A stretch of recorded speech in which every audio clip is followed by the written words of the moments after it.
the Cape Horn 32. With an overall length of 31 feet 10 inches, a beam of 9 feet 1 inches, and max horsepower rating of 700. All right, a Florida company that's been around for a long time is the Cape Horn. I know you've seen them before, and they used to be all rolled gunnel.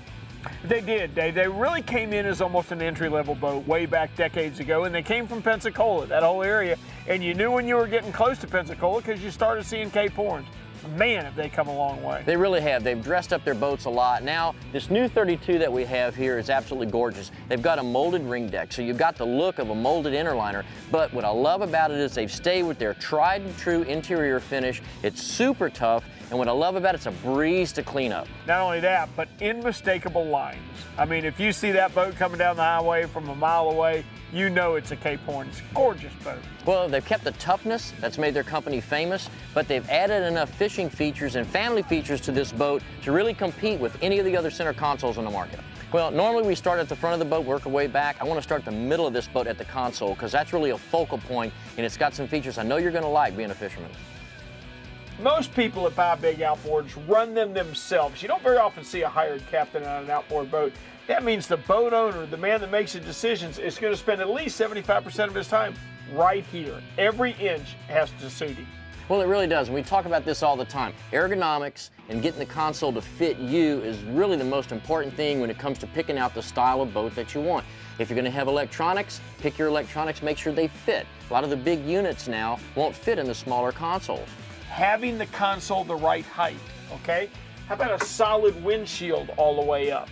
You can't get wet standing behind this windshield. Well, you can. And I ran this boat today, and you don't get any wind in your face. You can run with your hat on, which is something you can't do in a lot of boats. But the comfort factor, these seats are really comfortable, whether you're standing or whether you're sitting. This is a boat you're going to take to the islands. There's no doubt about that. And it's extra important to be comfortable. Well, it is, but something I know is going to definitely be important to you. You're going to love this cockpit. It's got a huge live well right where you like it, and I have not seen a top with this many rod holders yet, but they're exactly where they belong. All right, Rick, big cockpit, bait well where you like it. Check it out. I love that, Dave, but I got to tell you, a lot of people have a misconception about carrying so many rods. Carrying so many rods isn't about, you know, you can only fish 4 or 5 at a time. No, it's not. Carrying so many rods is about time management, okay? You and I are going sail fishing when sailfish don't bite. Well, 9:30 in the morning, we may want to bail and go snapper fishing, okay? We may want to make a drop for a daytime sword. It's really planning out your day is the reason to have so many more rods, and so many more rod holders makes that possible. What I like about this area, though, you don't have to move very much. This is a big boat, so if you had to move a long distance in rough seas, it would be tough. Your bait, it's right here. Your rods are right here. You've got your area here that's an insulated place for your rig bait. Let's say you're going to troll ballyhoo or something like that. Even a freshwater washdown, you've got a fold-out seat that we've seen in so many other boats here in the stern, which we always have said that's the most comfortable place to ride.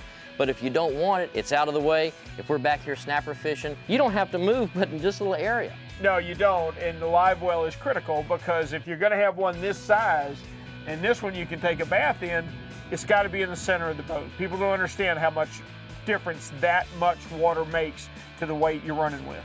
All right, I really like what Cape Horn did with their transom here. Like we said earlier, you have an insulated bait cooler on this side. You've got storage here, but it lifts out. It gives you easy access to all your systems. Your batteries are back here, your fuel filters are back here. It makes a great trash receptacle. You know, you're gonna have leader, you're gonna have hooks, you're gonna have maybe pieces of bait through the end of the day. You can throw it down in there, like you say, lift it out, dump it out. These are little things that the boat manufacturer took into consideration. When Cape Horn designed this boat, they designed it around the fishermen. They also designed it around the family, so you have one boat that can do both. All right, Rick, we've seen this before in a lot of boats, but when you put seating up here that's this comfortable, this is where the family's gonna hang out. Well, this is for something other than running 30 miles an hour offshore, there's no question.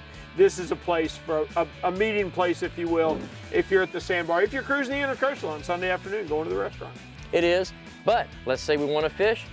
All these cushions are removable. There's storage under here. The size of this fish box right here, even the fish that you catch, plenty of room that'll fit. We're talking about a process of evolution, Dave. Cape Horn started out as a rolled gunnel boat. There was hardcore fishing, that's what they did. They've come into something now that your wife and daughter would be proud to be in anywhere they wanted to go. I love the design of this boat. It's got the look and feel of a full interliner boat, but like I said earlier, it's still got the toughness of their interior finish that I just absolutely love.